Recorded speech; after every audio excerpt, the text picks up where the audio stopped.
আসসালামু আলাইকুম। একদম ঘেমে যাচ্ছি গরমে, কারেন্ট নাই। তাও কিছু কথা বলার জন্য একটু আসলাম। সেটা হচ্ছে আমাদের অনেকেরই উপস্থিত বুদ্ধির একটু ঘাটতি থাকে।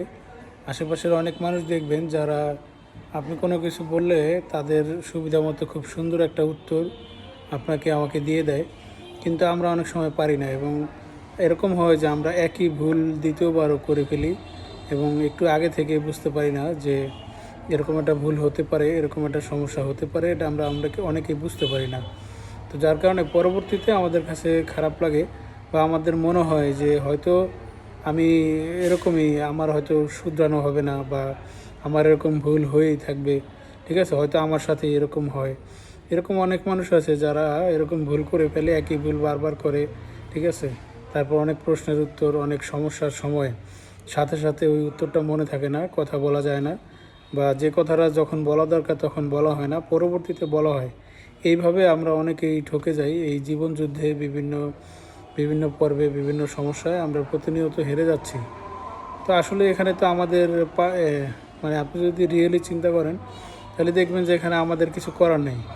মানে কপালে আছে, হয়ে যায়, হয়ে গেলে তো কিছু করার থাকে না।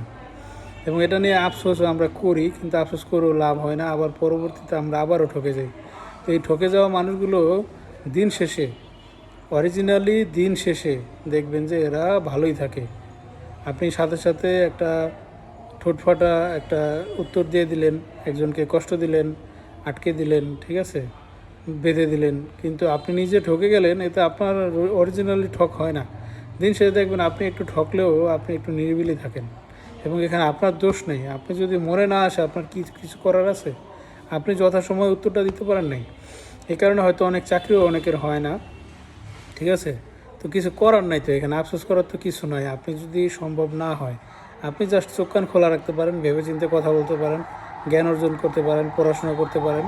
কিন্তু এরপরও যদি না হয়, আপনার ভুল হয়ে যায়, হয়ে গেলে তো কিছু করার নাই। যেটা আপনার কপালে আছে সেটা তো আপনার হবেই।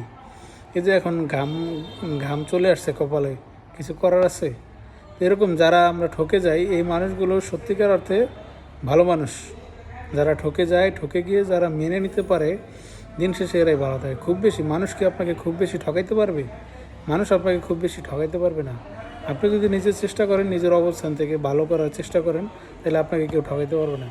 আপনি দেখবেন অনেক জায়গায় আপনি চাইলেই জিততে পারতেন, আপনার মাথায় আসলো না, সময় মতো আপনার মাথায় বুদ্ধিটা আসলো না, এই কথাটা আসলো না, এরকম আফসোসগুলো আমরা করি। কিন্তু দিন শেষে দেখা যায় কি, যে আফসোস করে আসলে কোনো লাভ নেই। যেটা আসে নাই তো আসেই নেই, কী করার আছে? যেটা হয় নাই তো হয় নাই। এগুলোকে মেনে নিতে হবে। মেনে নিয়ে যা আছে তাই নিয়ে সামনে আগে দিতে হবে। তো ঠিক আছে, সবাই ভালো থাকবেন। ঠকে যাওয়া মানুষগুলোকে স্যালুট জানাই। ভালো থাকেন, আল্লাহ হাফেজ।